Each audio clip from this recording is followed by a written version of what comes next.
expondo a carta de Romanos. O apóstolo Paulo escreveu essa carta para os irmãos, para a igreja que se reunia em Roma. Então nós temos discorrido do capítulo 8. E eu te convido então, você que trouxe sua Bíblia, a abri-la em Romanos, no capítulo 8. Você vai ler comigo os versos 28, 29 e 30.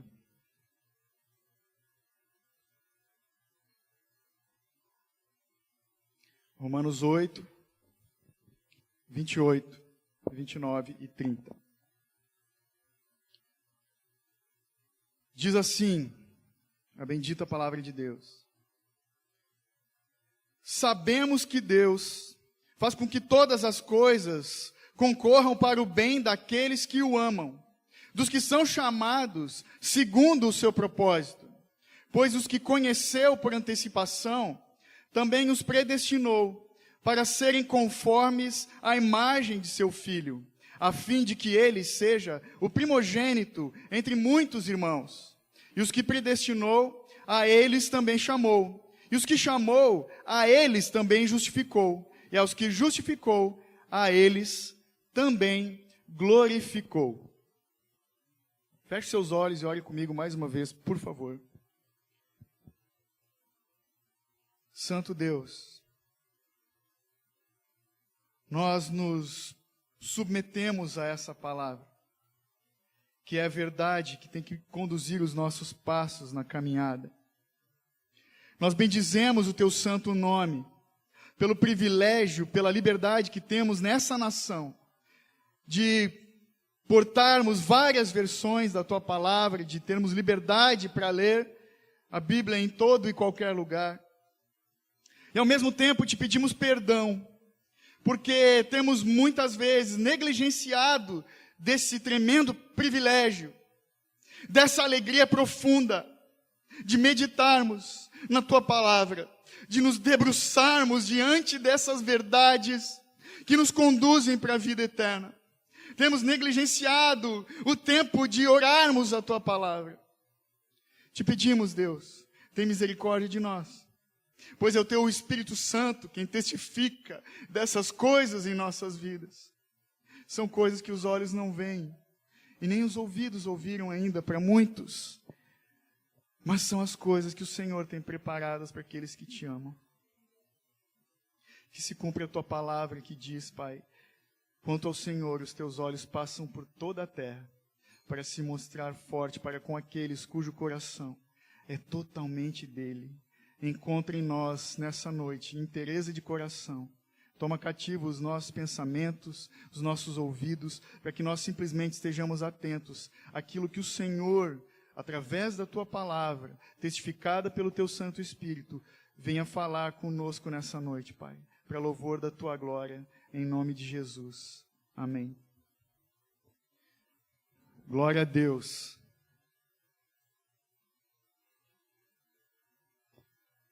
Eu não sei qual é a impressão que você tem, o que você pensa a respeito de um pregador, mas talvez você nunca tenha pensado no que eu vou falar. Eu gostaria que toda vez que você olhar para mim ou para um dos presbíteros aqui pregando, você olhe para nós e você veja a imagem de um carteiro que traz uma mensagem. O pregador é aquele que simplesmente lê uma carta. É aquele que tem uma mensagem. É alguém que carrega uma mensagem. Não pense no carteiro que leva os boletos para você pagar durante o mês, mas tem aquela expectativa de uma carta boa de se receber, de uma mensagem confortante. Muitas vezes que nos confronta, mas nos conforta. Esse é o papel do Evangelho. Como o presbítero Daniel disse, nós chegamos, então, pela misericórdia de Deus, nesse texto que nós já há muito tempo temos estudado, cujo tema é a predestinação. Você que tem nos acompanhado já desde o início de Romanos, alguns que chegaram no meio do caminho, tem visto, tem aprendido juntamente conosco, que nós estamos também aprendendo à medida que estudamos, aprendemos do Senhor, você tem visto que o tema geral da carta de Romanos é a justificação. E foi justamente isso que despertou Martinho Lutero quando ele leu em Romanos 1,17. O meu justo viverá pela fé. E é assim que todo crente tem que viver, pela fé, porque foi justificado em Cristo Jesus. Mas o capítulo 8, você já nos ouviu falando que o tema específico desse capítulo é a ação do Espírito Santo na vida do crente. Essa ação do Espírito Santo nos faz, então, enxergar o poder, o valor dessa graça, da misericórdia, do amor que nos foi dado na vida do Filho amado de Deus. A função da palavra de Deus também é dar vista aos cegos. Esses versos que nós vamos ler, que nós lemos, melhor, que eu e você acabamos de ler, eu não sei qual é a importância que você dá para esse texto. Eu não sei se você já dedicou tempo meditando nesses 3 versos e na preciosidade que eles têm, na importância que eles têm para a vida do crente, na vitalidade que ele traz para as nossas vidas como cristãos. Mas quando eu leio isso, é como se eu estivesse a desempacotar o mais maravilhoso de todos os presentes que um homem pode receber. Eu não sei se você já parou para pensar nisso, meu irmão. Mas é um presente maravilhoso, inigualável, um presente inestimável. Que preço foi pago para que esse presente nos fosse entregue? Que presente é esse? O Cordeiro Santo de Deus, que nos foi dado pela graça somente, não por mérito nosso. O Cordeiro Santo de Deus. Nenhum outro presente se compara. Eu não sei qual é o teu entendimento da graça de Deus, mas quando nós estávamos vindo da minha casa para cá hoje, nessa noite, eu vi um pai caminhando na rua com uma menininha, tipo a Alice, a idade da Alice, 6 aninhos, com uma mochilinha rosa nas costas. E aquela menina estava alegre e se sentindo segura. Eu pude observar isso. A menina caminhando alegre com a mochila rosa e o pai cuidadoso atrás dela. A menina andando, acho que era uma mochila que ela ganhou recentemente. Nós temos que caminhar dessa forma, diante da graça de Deus, diante dessa mensagem que nós acabamos de ler. Confiantes, esperançosos, alegres, firmados na mensagem da graça de Deus. Mas eu me pergunto, irmãos, por que ainda hoje tantas pessoas insistem em questionar o valor desse presente? Insistem. Existe um povo de coração endurecido que fala: eu não vejo valor no presente da graça, eu não vejo valor na boa dádiva que vem das mãos de Deus, isso não tem valor para mim, isso não pode ser verdade. Tem pessoas que falam isso. Mas existe um povo também de mente cauterizada que pensa: o que eu preciso fazer para receber esse presente? Ou pior, um povo imaturo que diz: ô pai, ô papai, como se fosse o Papai Noel, olha só, eu fui bonzinho, eu mereço. Um povo de coração endurecido e um povo de mente cauterizada. Então nós vamos ver nesses 3 versos, no texto, a resposta para uma pergunta que há muito tempo tem ecoado na minha vida e na vida de muitos cristãos, e eu insisto que ela ecoe na tua vida também daqui para frente. E a pergunta é: qual é o objetivo eterno de Deus na salvação? Nós vamos encontrar a resposta aqui. Nós vamos ver que a salvação, do início ao fim, ela é obra de Deus Pai, de Deus Filho e de Deus Espírito Santo. Deus é o sujeito que opera essa ação, que executa essa ação nas nossas vidas. Nós vamos ver isso nesse contexto. E nós vemos isso em toda a obra da salvação. Do início ao fim. É a ação de Deus e de Deus somente, irmãos. Mas ainda tem aqueles que falam, mas Jesus nunca rejeitou ninguém quando chegava diante dele. É verdade. É verdade.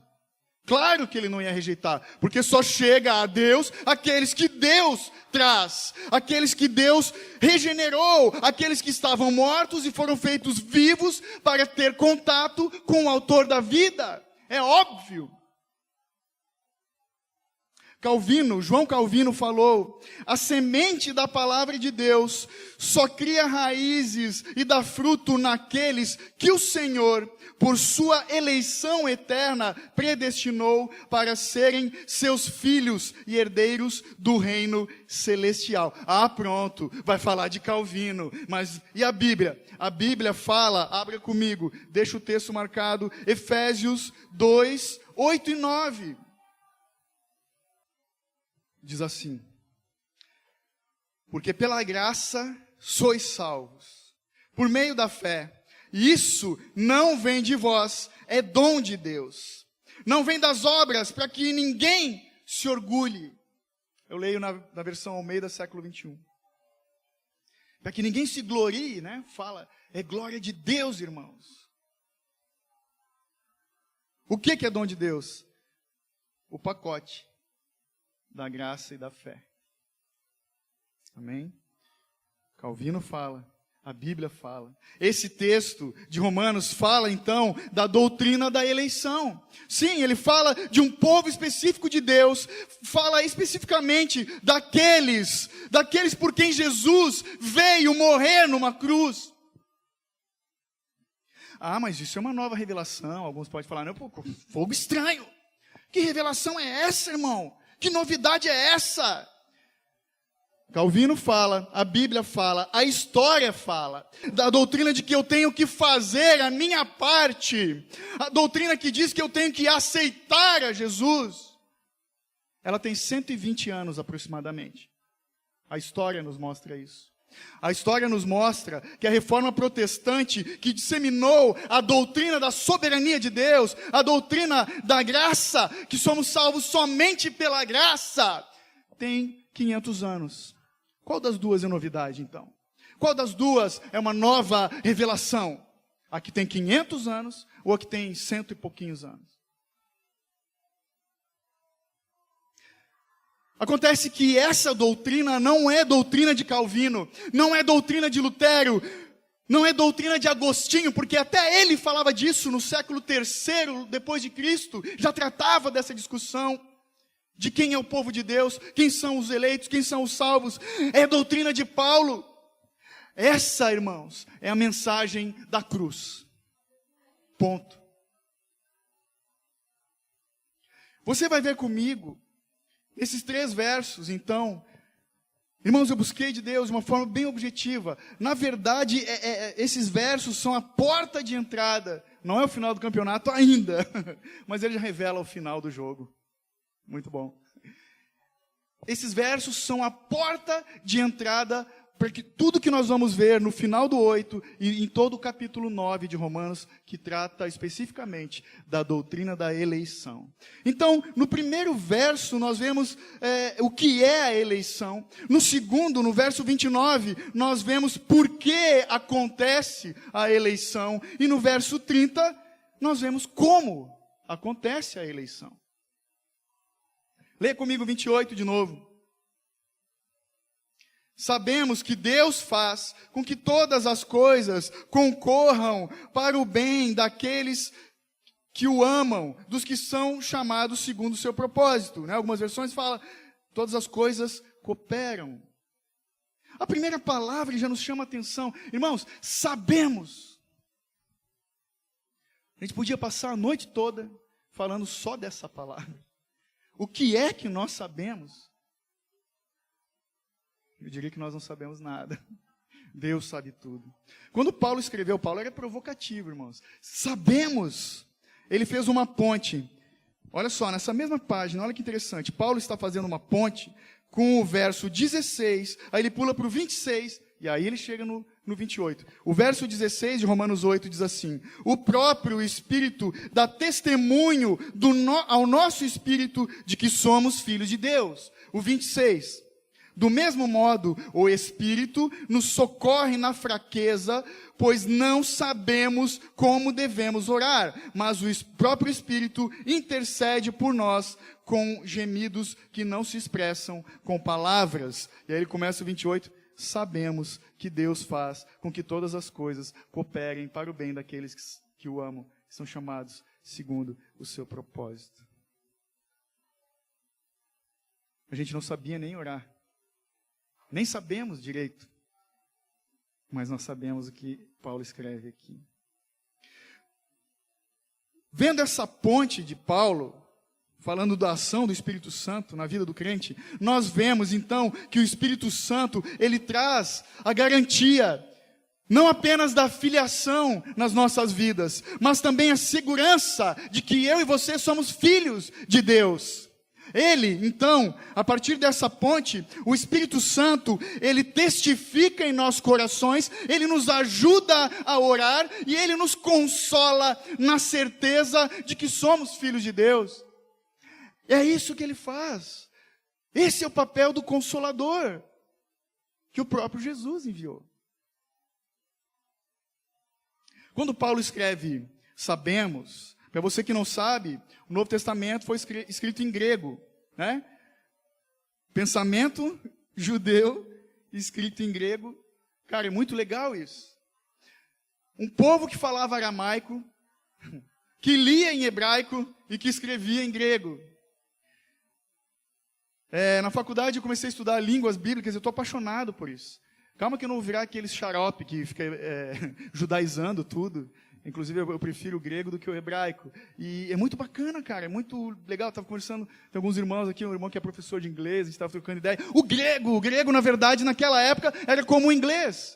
Por que eles escreviam em grego? Era a língua que todo mundo falava. Era conhecida como o inglês hoje. A gente vai falar um pouco mais disso. Mas então, quando Paulo escreveu no original, sabemos, ele está dizendo, é sabido, é fato. Esse termo era usado em equações matemáticas pelos gregos. É um resultado óbvio. É um resultado exato.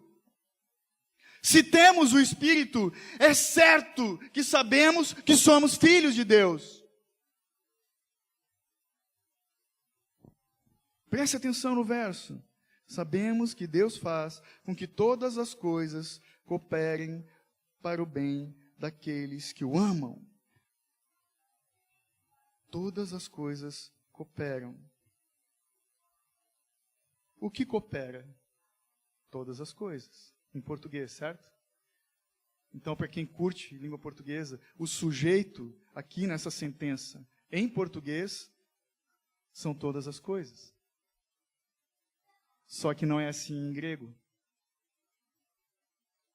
Em português, todas as coisas. O sujeito, em grego, é Deus. Em português, perdemos muito do sentido dessa frase. Alguns estudiosos, transliterando esse verso, escreveram assim: e sabemos que Deus faz com que todas as coisas contribuam juntamente para o bem daqueles que amam a Deus, daqueles que são chamados segundo o seu propósito. Então ficou Deus, o propósito de Deus. Ficou meio estranho. Então, para você que é nerd do português e gosta das coisas certinhas, nós, em português, poderíamos escrever assim: sabemos que em tudo Deus trabalha para o bem daqueles que o amam, os que são chamados de acordo com o seu propósito. Deus é o sujeito. Mas o que nós sabemos, irmãos? Segundo esse texto, o que sabemos?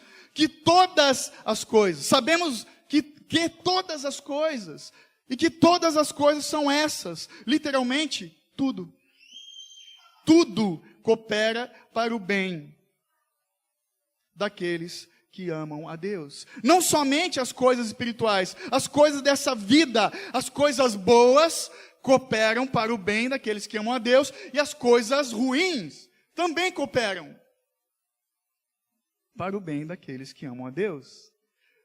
O mesmo Paulo que escreveu isso foi o cara que disse: em tudo dai graças. Todas as coisas. Bati o carro, pá, glória a Deus. Não tem gente que é louca que faz isso, né? Uma vez, eu estava no trânsito e aconteceu que eu parei na lombada eletrônica. Naquela época tinha um monte de lombada eletrônica em Blumenau, tinha muito. Aí eu fui reduzindo. O motoqueiro viajou, não sei o que ele fez, cara, que a moto caiu e o pedal da moto dele rasgou o meu pneu. Pá! Aí quando eu ia xingar, eu olhei para o lado, uma borracharia, e o borracheiro já estava do meu lado. Ô, provisão de Deus. Cara, já trocou, já ajudou. E olha só, irmãos, o motoqueiro, ele trabalhava numa seguradora. Eu falei, não, eu vou resolver isso, já vamos lá na empresa, vamos pagar. Eu falei, pô, que benção. Eu ganhei o dia de folga, passei a tarde toda no CETERB, cheio de gente. Daí conversando com o cara, sentei do lado dele, eu entendi que, vou relaxar aqui, estava numa correria, vou reduzir o meu ritmo, né? E conversando, conversa vai, conversa vem, desviado. Aí falei do amor de Deus de novo, mas não sei se ele voltou para a igreja, né? Espero que sim. Mas todas as coisas cooperam. Para ele cooperou, para mim também. Então, preste atenção. Quando vem o dia mau, quando as coisas não acontecem como você planejou, louve a Deus, glorifique o Senhor. Todas as coisas cooperam para o bem dos que amam a Deus. E se nós lêssemos o inverso desse verso, também é verdade. Todas as coisas cooperam para o mal daqueles que rejeitam a Deus. Para nós que amamos a Deus, tudo coopera. As coisas boas, as coisas ruins. E para aqueles que rejeitam a Deus também. Todas as coisas cooperam para o mal deles, inclusive as coisas boas. Uma BMW, uma casa na praia, afasta muita gente de Deus. E por aí vai. Então que bom que a gente tem aflição, tem luta, tem, né? Glória a Deus. Se alguma adversidade dessa vida, meu irmão, estiver te afastando do Senhor, questione a tua salvação, sim. Questione a tua cristandade. Sonda o teu coração. Todas as coisas cooperam, diz o texto. E é aí que eu queria chegar. No grego, é sinergei, fala de sinergia. Todas as coisas cooperam. No inglês, works together. Falei certo, teacher? Todas as coisas trabalham conjuntas para o bem daqueles que amam a Deus. Mas é Deus quem coordena essa orquestra de fazer com que todas as coisas saiam de acordo com o seu propósito. E somente Ele, ninguém além dele. Ninguém além dele. Sabe? Pesquise o que é monergismo e o que é sinergismo. Monergismo fala de uma ação única e exclusiva de uma pessoa operando todas as coisas, e ele é Deus. O sinergismo fala de alguém operando e outra pessoa dando uma forcinha para que as coisas aconteçam. Deus faz com que tudo coopere. O texto fala, sabemos que Deus faz com que todas as coisas cooperem. Então eu e você, que somos filhos, nessa relação do novo nascimento, da salvação, da eleição, da predestinação de Deus, qual é o nosso papel? O que nós fazemos? Nada. O nosso papel é de passividade. Eu e você somos totalmente passivos. Essa é a relação que temos com essa doutrina. Passivos. Qual é a ação cooperativa de um filho para ser concebido? Nenhuma. Ah, mas o espermatozoide, pô, mas ele saiu do cara, né, velho? Um filho não contribui em nada, ele acontece. Não é verdade? Pensando nessas coisas, eu lembrei de um amigo meu, ele conta, dá o testemunho dele. Ele estava na igreja e um dia entrou uma loirinha, e ele, primeira vez que viu, ele falou: vou casar com essa mulher, custe o que custar. Ponto para ele casou. Ele chegou nela, ele tomou a iniciativa, ele se aproximou dela. E assim é com a gente. O Senhor toma a iniciativa. O Senhor olhou para nós e não sei porquê, Ele se agradou de nós. Se enamorou, uma palavra que não se usa hoje, né? Se enamorou de mim e de você, porque Ele quis. Então tudo coopera para esse bem, para o bem. Mas o que é o bem? Nós podemos nos perguntar, que bem é esse?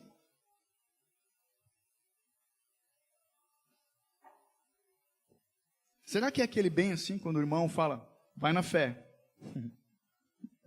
Fé no Pai que o inimigo cai. Vai na fé, vai dar boa. Será, mano? Não é isso que está falando. Esse versículo isolado, inclusive até a vírgula, tem muita gente que esquece a vírgula. Tem gente que adora comer o restante do verso. Deus, todas as coisas cooperam para o bem daqueles que amam a Deus, irmão. Amém? Mas esse verso, usado fora do seu contexto, tem sido a maior desculpa para quem tem fé na fé. Fé na fé somente. E não em Cristo. E não fé na palavra de Deus. Vou fazer tal negócio, porque todas as coisas cooperam. Não tenho dinheiro, vou dar aquele cheque, mas todas as coisas cooperam. Vai dar ruim. Que bem é esse? Ele não está escrito aqui, todas as coisas cooperam para o bem do crente, todas as coisas cooperam para o bel prazer, o benefício próprio de cada homem que tem fé, que declara, que decreta, que bate o pé, que dá 7 voltas. Não é isso que está falando. Todas as coisas cooperam para o bem. Qual é o meu e o teu maior bem, meu irmão? Qual é esse bem? Esse bem maior tem um nome, e o nome dele é Jesus. Todas as coisas cooperam para que Cristo seja formado na vida de todo aquele que é filho de Deus. Irmão, que bem maior nós temos, senão o Deus que se fez homem. Jesus pisou na terra como homem. Que maior declaração de amor você quer?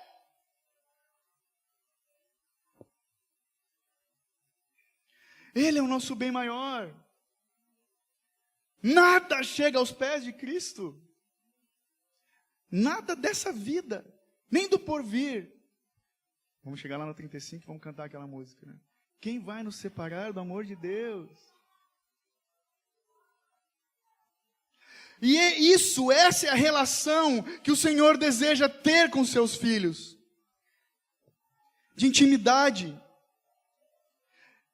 Uma intimidade com o seu povo, uma relação tão profunda, que ela vai da relação de pai e filho, e ela cresce para a relação íntima de noivo e noiva. Esse é o nosso bem maior. Intimidade com Deus, por iniciativa dEle. Por obra exclusiva dEle. E além de profundo, é abrangente esse relacionamento proposto pelo Senhor, que Ele vai de eternidade a eternidade, dura para sempre. É assim, um amor sem igual. Então, como eu falei, Deus é o agente ativo desse relacionamento, e nós somos passivos. Ele nos amou antes da fundação do mundo. Ele nos escolheu, Ele nos amou primeiro. É a Bíblia que fala isso.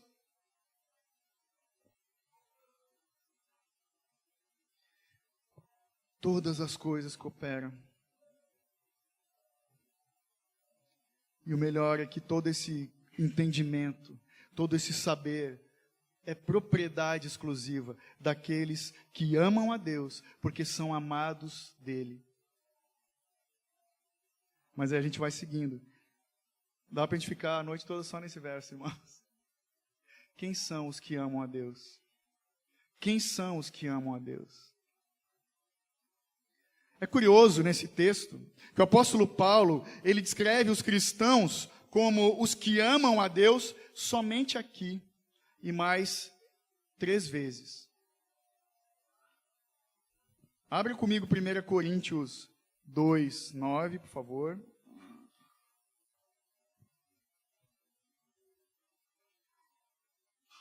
Diz assim: mas como está escrito, as coisas que os olhos não viram, nem os ouvidos ouviram, nem penetraram o coração humano, são as que Deus preparou para os que o amam.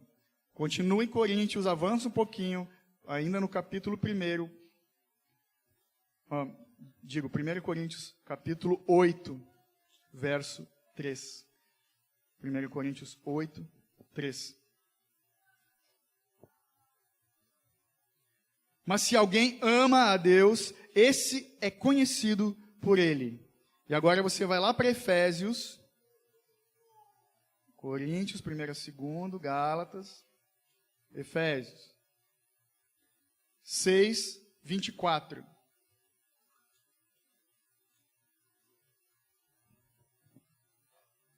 Quando ele encerra Efésios, ele diz: a graça esteja com todos os que amam nosso Senhor Jesus Cristo, com amor que não se abala. Volta lá para Romanos. O que Paulo, então, qual era a intenção de Paulo ao fazer dessa forma? Tratando somente 4 vezes, descrevendo os crentes como aqueles que amam a Deus. Em 1 Coríntios, nós vimos que os que amam a Deus são alvo da graça de Deus. Depois nós vimos que eles são conhecidos de Deus. E nós vimos em Efésios que eles têm um amor inabalável. Resumindo, irmãos, esse conceito de um povo que ama a Deus, só ama a Deus de verdade, aquele que não se abala diante das dificuldades, diante da aflição, diante das decepções dessa vida. Um povo inabalável porque está firmado num amor incomparável.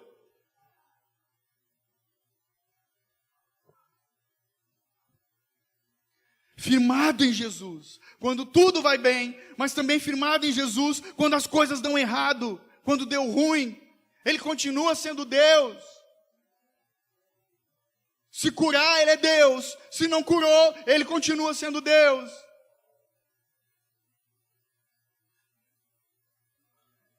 E é verdade, irmãos, que é na adversidade, na dificuldade é que nós revelamos quem somos de fato. Né? Eu acho, né, que você deve ser meio parecido comigo. Jesus também falou a respeito daqueles que o amam. Você conhece, está lá em João 14, 21, quando ele disse: aquele que tem os meus mandamentos e os guarda, esse é o que me ama. Quem tem zelo pelos mandamentos de Cristo, quem tem prazer na palavra de Jesus, na palavra de Deus, é aquele que o ama. Quem ama a Deus, por quem Ele é, assume um compromisso e suporta as dificuldades. Mas quem ama a Deus, simplesmente por aquilo que Ele pode dar, na primeira zica, na primeira treta que der, Ele pula fora. E essa é a verdade. E infelizmente temos visto isso. Muita gente que vem para Jesus por aquilo que pode ganhar. E quando deixa de ganhar, a criança mimada vaza. Então, todas as coisas cooperam para o bem daqueles que amam a Deus. Que são chamados, agora sim, depois da vírgula. Que são chamados segundo o seu decreto. Chamados. Apontados, diz o original, escolhidos. Não é um chamado qualquer, meu irmão. Não é aquele chamado do trânsito. Ops, pneu tá baixo. A porta do carro está aberta. Não é um chamado desse. Não é uma oferta de emprego. Fulano, nós estamos te chamando para uma entrevista. Não! Não é um pedido de namoro ou de casamento. Você aceita namorar comigo? Você quer ter um relacionamento comigo? Não! É um chamado eletivo de amor eterno. O nosso Deus é sério. É um chamado do Pai para envolver os seus filhos nos seus braços de amor. Ou seja, aqueles que Deus trouxe para ter um relacionamento com Ele. Um relacionamento abraçado, firmado em Jesus. É um chamado para aqueles que são abraçados pela graça irresistível de Deus. Quando nós reconhecemos que é Deus nos chamando, se somos filhos, se é o Espírito que testifica em nossas vidas, é irresistível. Ou não conhecemos a Deus. Quem resiste é porque não é eleito. É porque não conhece. É porque não sabe nada. Ou porque está debaixo, foi chamado por uma graça barata. Ou está iludido. Ou está enganado. Porque a graça de Deus não se encontra no Paraguai, mas na Jerusalém celestial. Vem do céu, irmão. Vem do trono essa graça. E quem é filho, reconhece. O próprio Jesus ainda disse em João 6,44, ninguém pode vir a mim, se o Pai que me enviou não o trouxer, e eu o ressuscitarei no último dia. Se toda a Bíblia fosse só esse verso, eu já estava contente.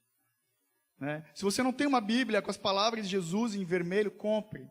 É bacana. São chamados, então, segundo o seu propósito, segundo o seu decreto, diz algumas versões. Qual é o propósito, então, de Deus? A resposta está no verso 29. E nós vamos para o segundo ponto. Por que acontece a eleição? E você lê o verso 29 comigo novamente, por favor.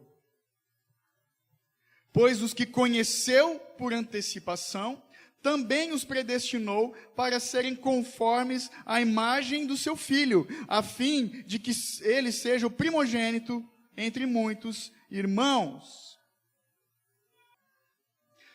A interpretação popular para esse chamado de Deus, a interpretação mais conhecida, é que Deus tomou conhecimento, ou seja, ele viu lá no futuro aqueles que iam dizer sim para o chamado dele. Essa é a interpretação mais comum, que fala da presciência de Deus. Deus já sabia quem ia atender a esse chamado. É a doutrina da presciência de Deus. Ora, se Deus criou todas as coisas, Ele criou o tempo também. Inclusive, sim, ele consegue ver o futuro, porque foi Ele quem criou. Mas todas as coisas estão debaixo do seu decreto. Ele determinou todas as coisas. Tudo foi criado e decretado por Ele mesmo. A Bíblia fala da salvação pela graça. Efésios 2, 8 e 9. Abre comigo.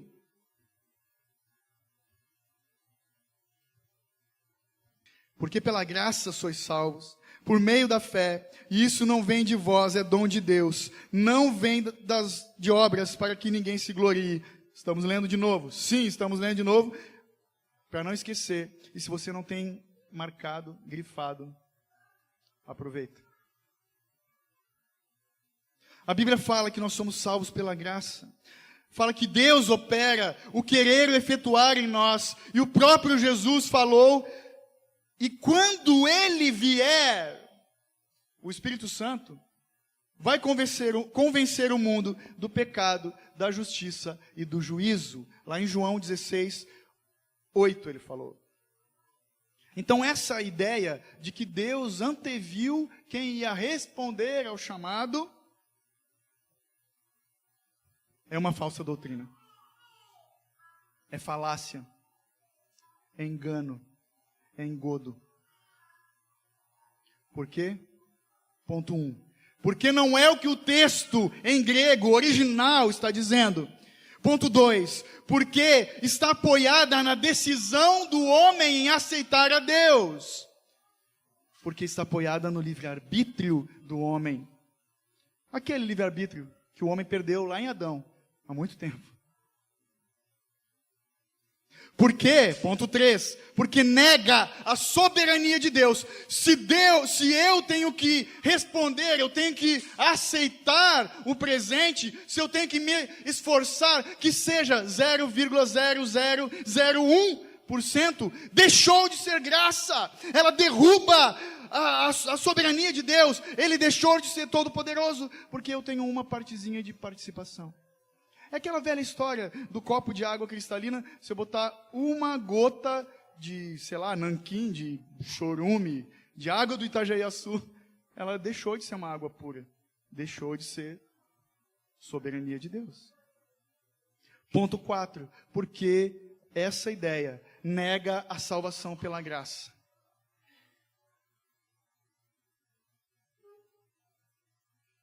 Quem é que ajuda a comprar um presente? É meio estranho isso, né? Tem gente que faz. A salvação, irmãos, então, a partir disso que eu estou falando, ela não é como um consórcio, que você tem que pagar e ficar esperando ser contemplado. Não é. A salvação, ela não é um bilhete de loteria, que você compra e que pode ser que vai ganhar. É presente de Deus. É graça. Então, conheceu significa, ou melhor, não significa um conhecimento adquirido. Ah, Deus se ligou de quem vai aceitar porque ele, visão além do alcance. Não é isso que está falando. Não é conhecimento adquirido. Ah, Deus tomou conhecimento daqueles que iam aceitá-lo. No contexto judaico, fala de intimidade. Conhecer fala de intimidade. Abre comigo Mateus 1, por favor. Volta, meu irmão, volta no começo. Bem facinho. Quando tu vira aquela página, está escrito Novo Testamento, virou Mateus. Capítulo 1. O último verso, 25.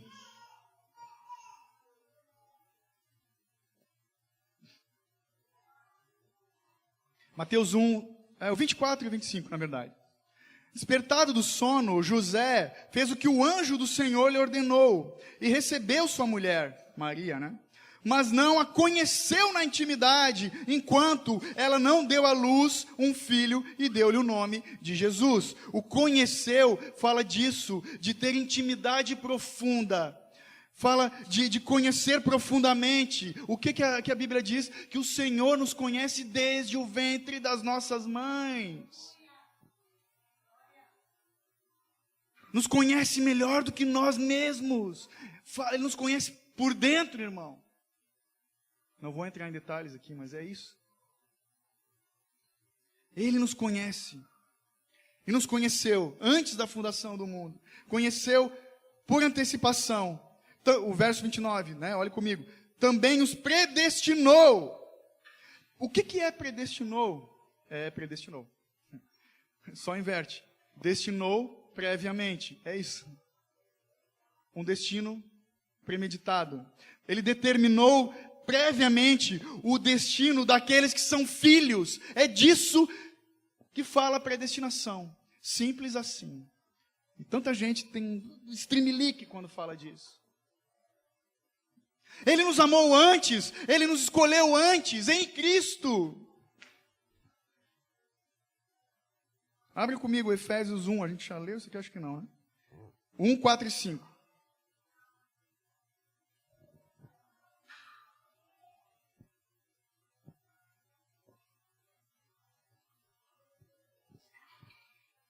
Efésios 1, 4 e 5, diz assim: como também nos elegeu nele, antes da fundação do mundo, para sermos santos e irrepreensíveis diante dele em amor, e nos predestinou para si mesmo, segundo a boa determinação da sua vontade, para sermos filhos adotivos por meio de Jesus Cristo. Antes da fundação do mundo. Me chama a atenção nesses dois versos, ele nos predestinou para si mesmo, conforme a determinação da sua vontade. Cadê a ação do homem nisso? Não tem. Mas para que ele nos predestinou? Olha lá o verso 29 de novo. Estaciona nesse texto.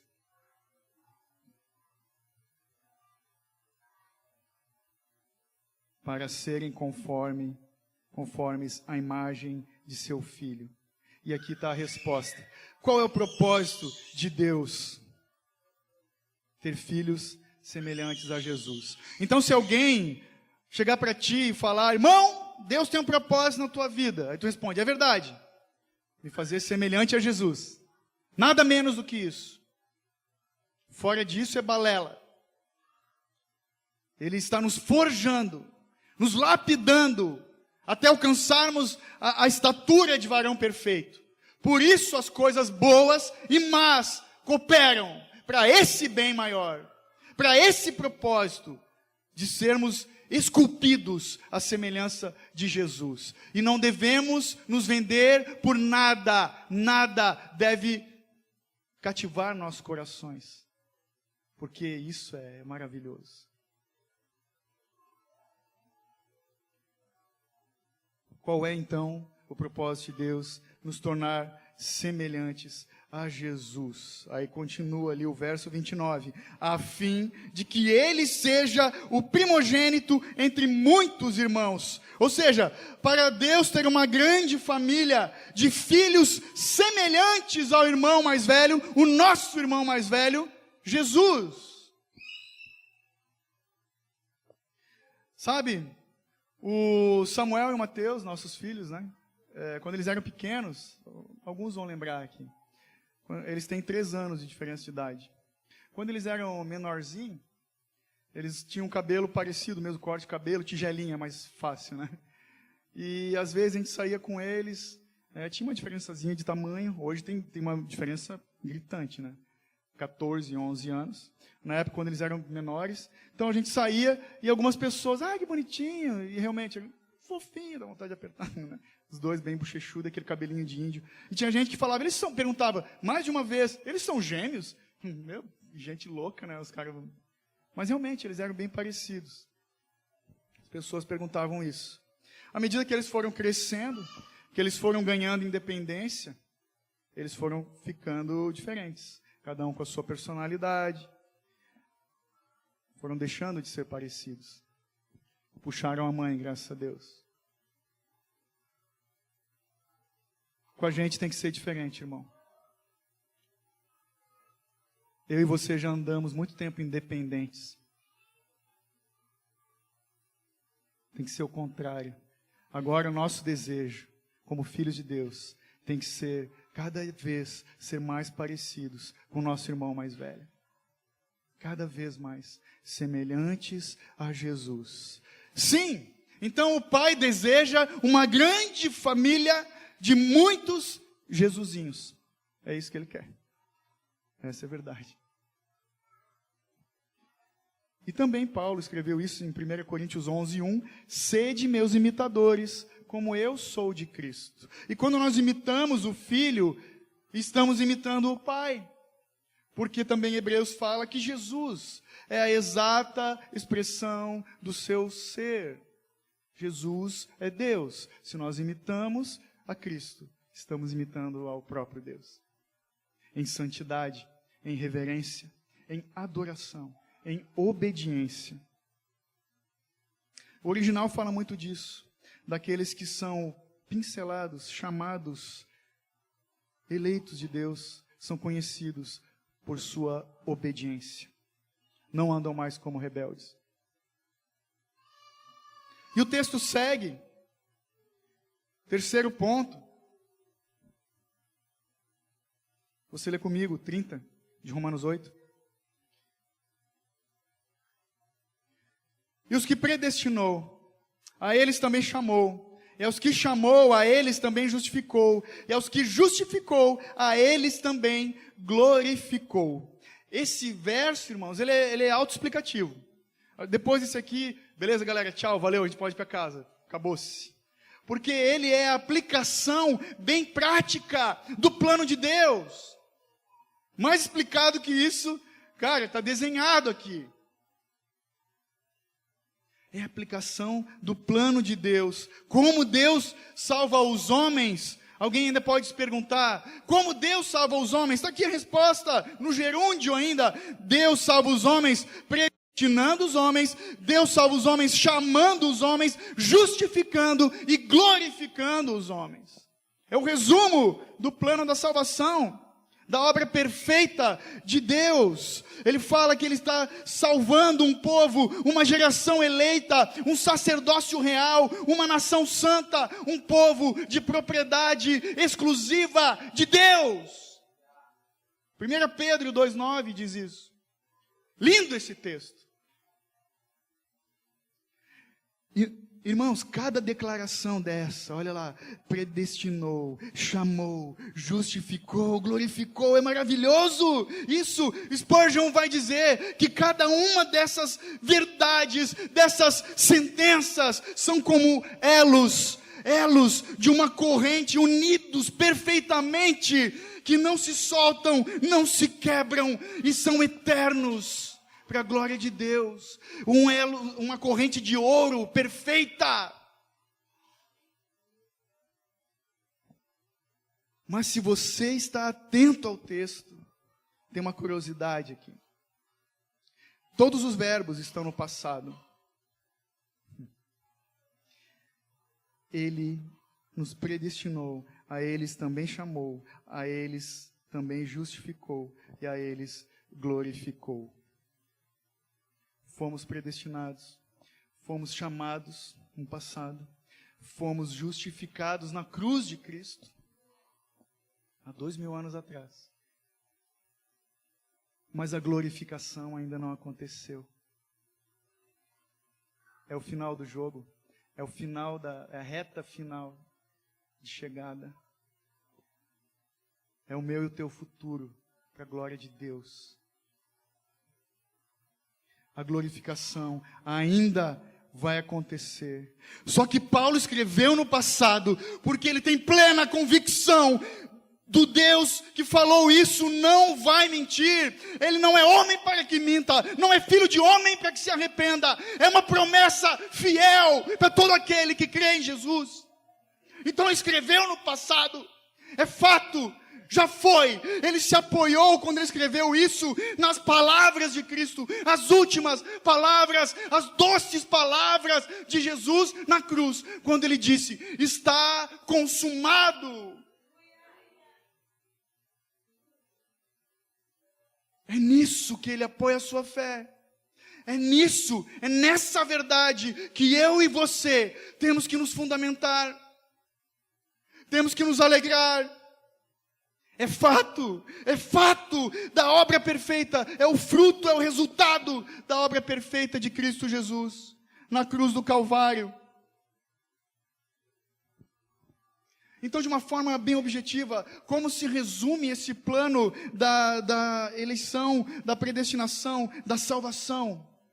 3 etapas, para a gente ficar bem claro para a gente. Eu gostaria de ter o poder de fazer aparecer palavras assim.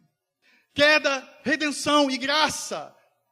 Ou melhor, né? Queda, redenção e graça. Cristo veio e nos redimiu, e o que nos aguarda é a glorificação com Cristo Jesus. Ou Adão, Jesus e o povo eleito de Deus. A glorificação, irmãos, é o final que nós já conhecemos. Meditando nessas coisas, eu lembrei dos filmes que começam pelo final e depois vai desenrolando a história. O primeiro, eu acho, que fez isso foi o Pulp Fiction. E foi muito legal quando surgiu esse filme. Depois muita gente copiou essa ideia. Mas a nossa história, a história de todo aquele que é eleito, que é filho de Deus, começa de trás para frente. O final é certo e vai desenrolando o resto. É louco isso.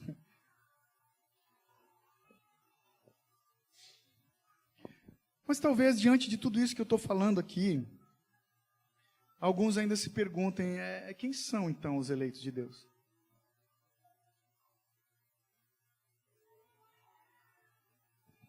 Você pode, inclusive, é saudável para todo crente, ter aquele friozinho na barriga às vezes. Será que eu sou salvo? Será que eu sou eleito? Poxa, eu tropeço, eu piso tanto na jaca. Já fiz tanta burrada. Pisei de novo. Esses dias, bem legal, bem recente, Uma irmã querida veio me falar: pastor, eu não quero pecar. Eu olhei para ela: impossível. E é verdade. Nós pecamos todos os dias. Mas nós podemos sim ser rápidos em nos arrepender, rápidos em perdoar. Um bom sinal de quem é crente de verdade, de quem é salvo, de quem é eleito, se chama arrependimento. Então, quem são os eleitos de Deus? Uma resposta bem prática: não sabemos. Não sabemos quem são. Talvez alguns aqui nessa sala não verão o Senhor na glória. É uma realidade, ninguém é criança aqui, as crianças estão lá atrás.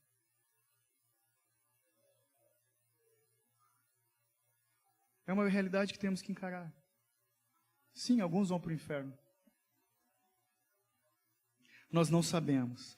E é por isso, é por não sabermos quem são os eleitos de Deus, que nós não vamos cessar de anunciar a mensagem da cruz. Não vamos parar de cumprir o ID que foi nos dado por Cristo, de fazermos discípulos, de ensinar do amor de Deus, de fazer discípulos de Jesus, de batizar pessoas em nome do Pai, do Filho e do Espírito Santo. Não vamos nos calar. Inclusive, queremos ser o crente de verdade quer ser como João Batista, dá a cara a tapa, quer ser a voz do que clama no deserto. Outra pergunta que pode surgir na cabeça de alguns: por que o Senhor trata uns com misericórdia e com outros ele exerce o rigor da sua justiça? Porque Deus é amor, mas Deus é justiça também. A resposta: não sabemos. Não sabemos.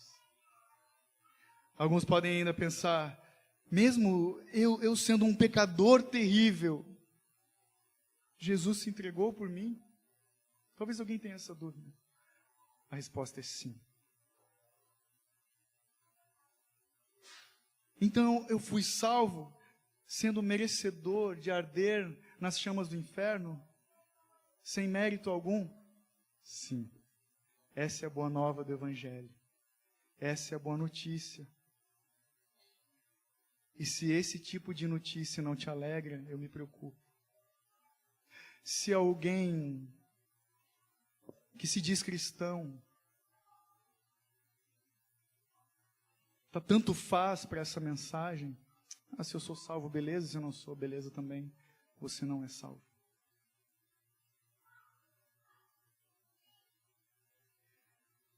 Jesus morreu a minha e a tua morte, meu irmão. Ele, somente Ele, bebeu o cálice da ira de Deus, que era devido a nós, pecadores.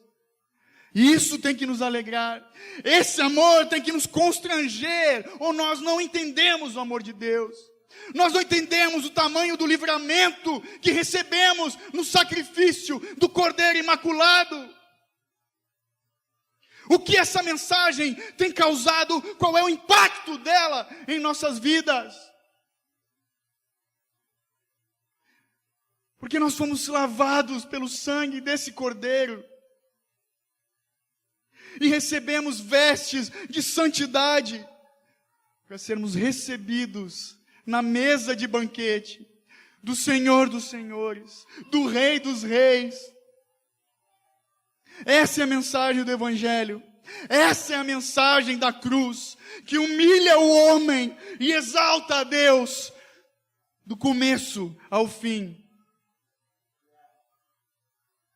E por isso, a eleição, irmãos, não é motivo de arrogância.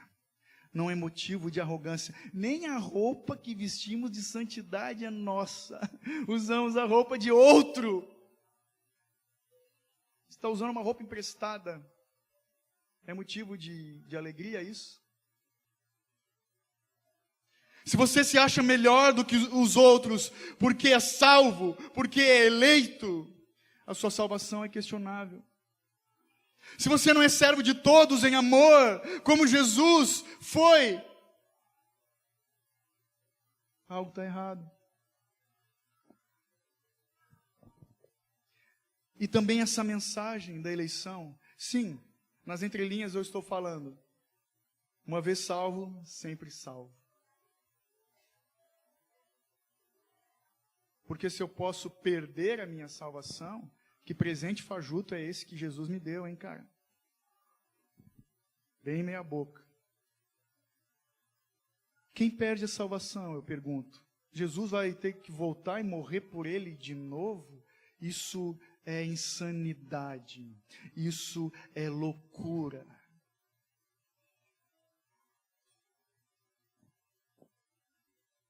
Isso é a maior heresia que alguém pode falar.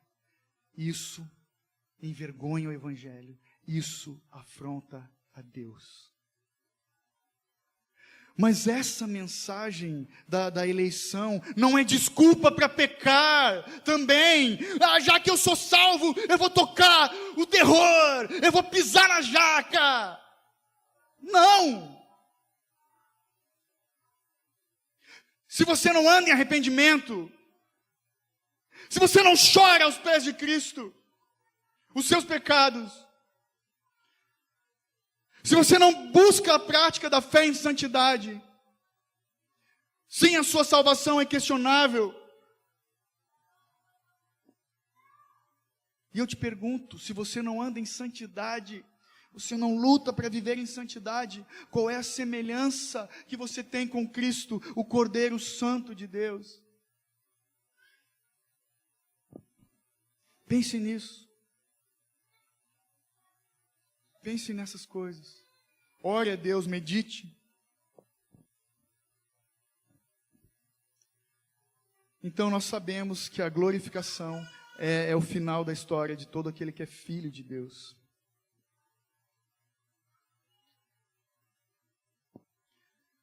Alguns, então, a partir disso, estou caminhando para o final, podem se questionar: como eu sei que eu vou chegar no final? Qual é a resposta para a angústia das nossas almas?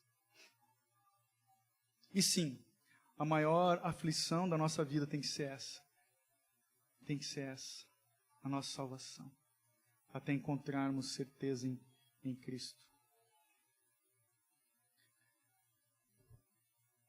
Nesse caso, a melhor resposta é uma só. Sabe aquela pegadinha? Lá em casa a gente brincava uma época. Só pode responder com pergunta. Já brincou disso?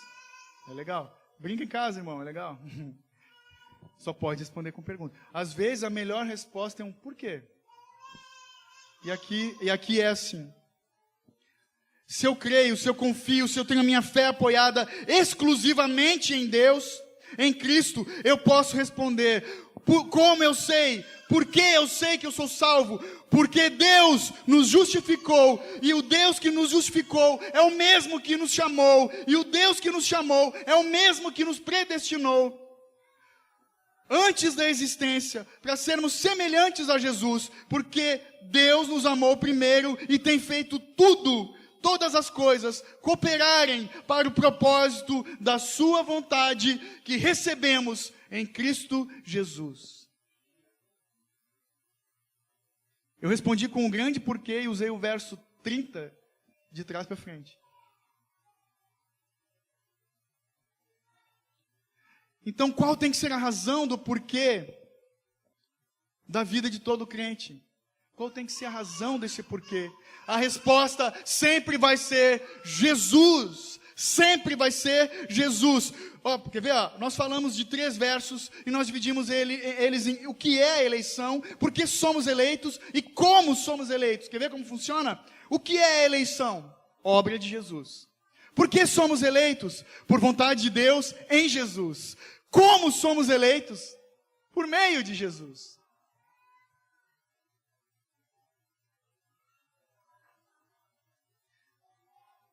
Então, para finalizar, eu te convido a ler de novo os 3 versos comigo. Romanos 8, 28. Só que, olha para mim aqui um pouquinho. Você vai ler comigo o 28.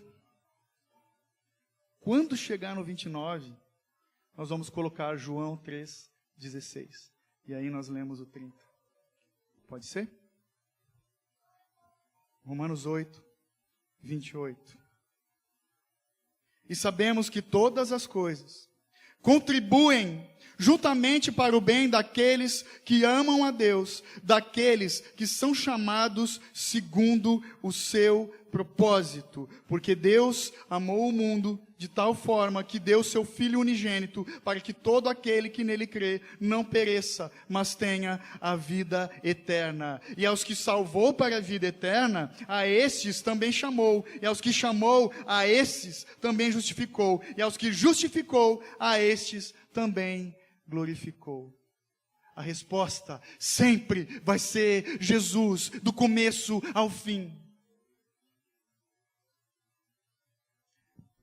Então, concluindo, o título da mensagem, que está lá na rede social e a gente vai divulgar essa semana, é: predestinados, sim ou não? Resposta: sim! Salvos pela graça, amados, escolhidos, justificados por Deus, eleitos, sim, porque somos, sempre seremos dele, porque fomos salvos por ele, e por isso viveremos eternamente para ele. É a ação do Deus eterno no tempo também, esses 3 versos. E agora eu encerro, chamando a tua atenção de novo para os 3 versos, mas você entendendo comigo. Sabemos que Deus faz com que todas as coisas cooperam para o bem daqueles que o amam, que são chamados por Deus. Antes da fundação do mundo, fala do passado. Para sermos o que no 29? Semelhantes a Jesus. Fala do hoje, da nossa responsabilidade. Falamos da soberania de Deus. E ao sermos semelhantes a Jesus, fala da minha e da tua responsabilidade, de uma vida de santidade, graça, misericórdia e amor aqui, hoje, agora.